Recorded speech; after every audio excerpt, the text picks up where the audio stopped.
Bismillahirrahmanirrahim. Assalamualaikum warahmatullahi wabarakatuh.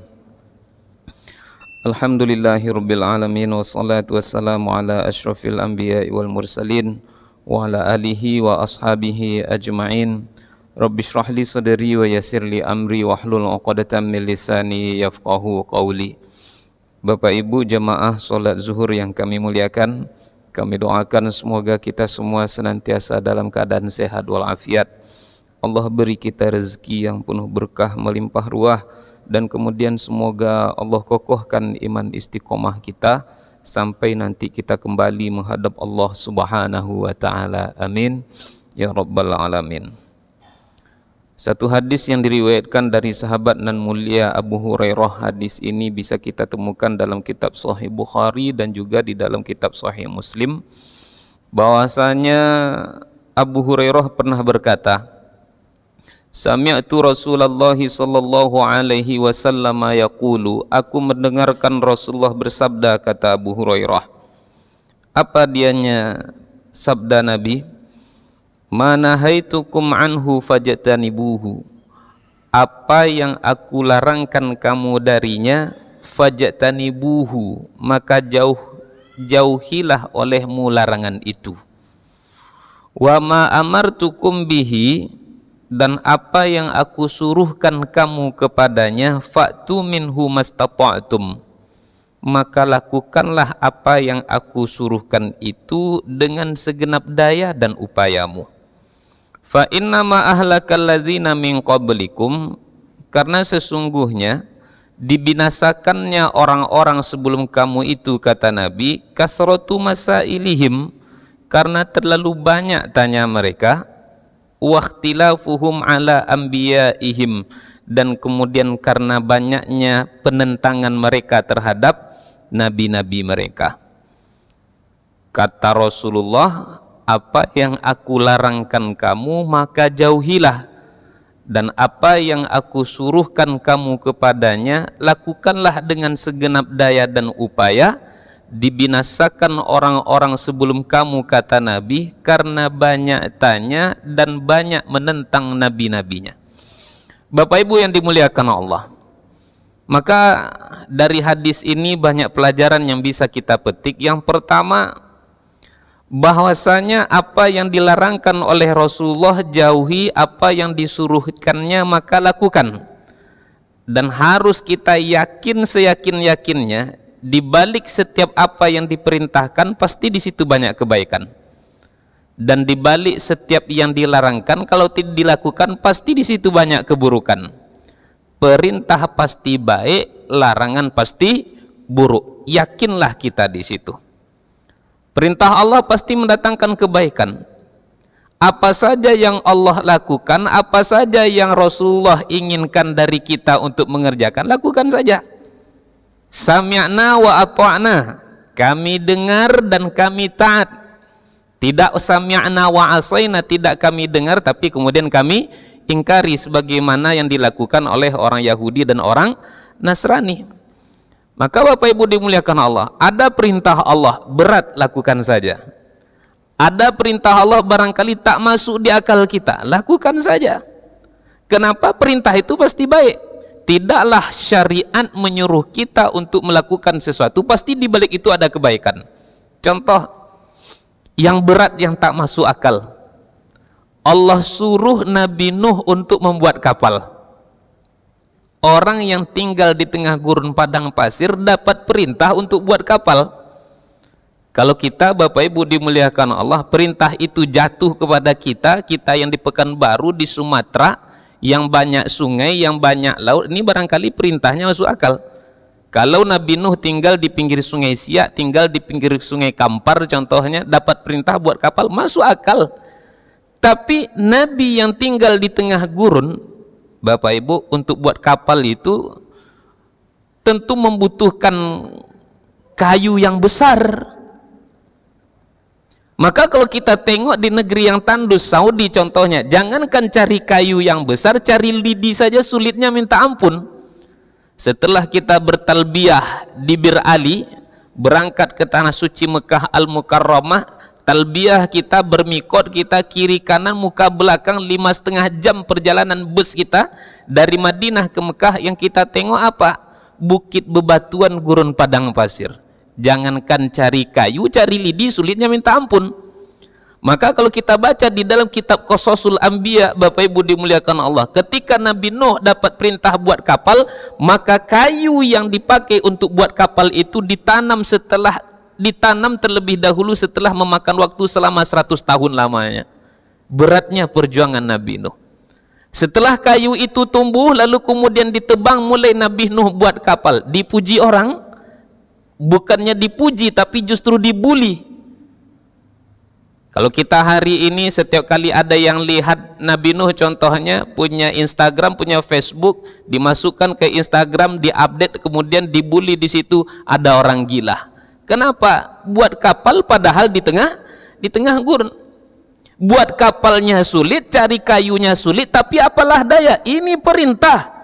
Yang membuli Nabi Nuh itu tak tanggung-tanggung, bukannya orang jauh tapi orang terdekat dengan Nabi Nuh sendiri. Siapa dianya? Anak dan juga istrinya. Kira-kira Bapak Ibu dimuliakan Allah, apa yang terjadi kalau sekiranya Nabi Nuh mengeluh dan tak mau membuat kapal? Mananya ada ya Allah pekerjaan yang lebih hebat daripada ini. Andai kata Nabi Nuh tak mau menyelesaikan pekerjaan pembuatan kapal, apa yang terjadi? Tentu Nabi Nuh akan ikut binasa bersama umatnya yang pendosa. Di balik setiap perintah pasti ada kebaikan. Disuruh Nabi kita untuk sholat berjamaah. Kalau kita sholat di rumah, zuhur rakaatnya sama, ayatnya pun sama, Al-Fatihah juga, ruku juga kita, Subhana Rabbil Azimi juga. Sholat kita di rumah, sholat kita di masjid berjamaah, sama-sama sholat, tapi satunya sendiri-sendiri, satunya berjamaah. Mana yang lebih afdol? Lebih afdol kita sholat berjamaah. Bapak Ibu dimuliakan Allah, saya sampaikan di waktu khutbah itu, selalu saya ingatkan, sama pahalanya kita duduk yang di depan dengan kita yang duduk di belakang? Tidak sama. Ada tak untungnya kita duduk di depan? Banyak untungnya kita duduk di saf yang terdepan. Maka setiap perintah pasti ada kebaikan di situ, yakinlah kita di situ. Dan sebaliknya, di setiap keburukan, di setiap larangan pasti di situ ada keburukan. Mana contohnya Bapak Ibu dimuliakan Allah? Kita dilarang untuk mengkonsumsi khamar. Kenapa? Nabi katakan al-khamru ummul khaba'ith. Khamar itu induk dari segala kekejian, kata Nabi Muhammad sallallahu alaihi wasallam. Kalau kita tengok kitab tafsir Ibnu Katsir, kita baca di situ akan mendapati kisah Barsisah. Barsisah yang ahli ibadah sampai pada akhirnya dia membunuh orang itu lantaran apa Bapak Ibu dimuliakan Allah? Awalnya apa? Awalnya dia minum khamar. Setelah dia minum khamar, lalu kemudian dia bunuh wanita yang dia berzina dengan wanita yang menjual khamar tadi. Setelah dia berzina dengan si wanita penjual khamar, lalu kemudian ketika dia berzina, dia didapati oleh suami dari wanita tersebut. Karena terpojok, akhirnya dibunuhnya suami dari wanita yang menjual khamar tadi. Dan pada akhirnya Bapak Ibu dimuliakan Allah Subhanahu wa taala, Barsisah pun kemudian dijatuhi hukuman mati. Khamar ibu dari segala kekejian, maka kita dilarang untuk mengkonsumsi khamar. Bahkan hadis Nabi berkaitan dengan laknat Allah terhadap khamar ini tak tanggung-tanggung. Yang meramunya kena laknat, yang menjualnya kena laknat sekalipun dia tidak minum, yang membantu mengantarkannya, menuangkannya pun kena laknat. Mohon maaf, contoh Bapak Ibu kerja di hotel, dia kerja di bar, dia tidak minum, tapi dia cuman menyuguhkan khamar itu saja, dia juga kena laknat. Maka kemarin saya sempat melihat di salah satu media sosial, Bapak Ibu dimuliakan Allah, apa beritanya? Viral penangkapan pelaku pembunuhan terhadap ibu kandungnya sendiri. Ibunya dibunuhnya, Pak. Kenapa dibunuhnya ibunya? Hanya karena perkara tidak diberi uang untuk mabuk. Tidak dikasih duit. Duit itu dipakai untuk beli khamar. Mungkin kalau naik lagi dibeli untuk beli sabu-sabu, dibunuhnya. Makanya kita dilarang khamar, maka khamar itu jauhi. Zina, LGBT jauhi. Wala taqrabuz zina, jangan kamu dekati zina. Al-Quran telah menegaskan. Apalagi mendatangi sesama jenis. Tapi wal'iyazubillah, di negeri kita yang menjunjung tinggi nilai-nilai moral, nilai-nilai agama, bahkan ingin dilegalkan pula di negeri kita ini.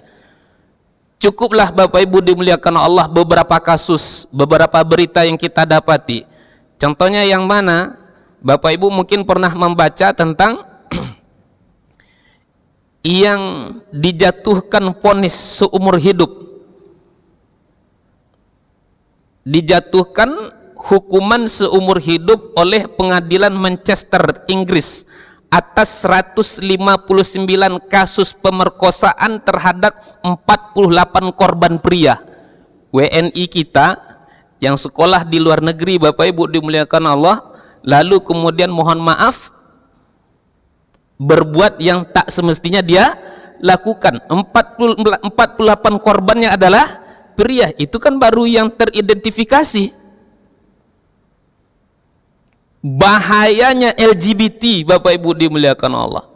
Terlebih lagi di negeri kita ini, sedih kita mendengarkan berita pasien yang dalam keadaan lemah pun disodomi. Makanya wajar kalau Nabi berbicara tentang hal-hal seperti itu. Apa kata Nabi? Siapa yang kamu dapati melakukan apa yang pernah dikerjakan oleh umat Nabi Lut, apa kata Nabi? Faqtulul fa'il wal maf'ul. Bunuhlah olehmu orang yang mendatangi dan bunuh juga orang yang didatangi. Kenapa? Efeknya sangat luar biasa sekali. Maka dalam hal ini di ujung hadis ditutup oleh Nabi Muhammad SAW, kalau sudah ada perintah, kalau sudah ada larangan, perintah lakukan, larangan tinggalkan, jangan banyak tanya. Sami'na wa ata'na. Dan terlebih lagi di akhir hadis Nabi katakan, dibinasakannya orang-orang sebelum kamu karena terlalu banyak menyelisihi aturan nabi-nabi mereka. Maknanya apa? Sudah ada ini ketentuannya tapi masih diingkari juga. Yang hak tak diterima, yang batil tapi justru dibela. Wal-iyazu billah. Pada akhirnya kita bermohon kepada Allah, apapun yang Allah suruhkan, syariat tegaskan bagi kita untuk melakukannya, semoga Allah berikan kepada kita kekuatan dan kemudahan untuk melakukannya. Dan sebaliknya, apapun yang syariat suruhkan kita agar menjauhkan diri dari yang dilarangkan, maka mudah-mudahan Allah pun beri kita kekuatan dan kemudahan untuk menjauhkan segala apa yang dilarangkan, sehingga dengan itu selamat kita di dunia, memperoleh kebahagiaan di akhirat. Allah kumpulkan kita semua dalam surganya nan mulia, amin ya rabbal alamin. Wabillahi taufik wal hidayah. Wassalamualaikum warahmatullahi wabarakatuh.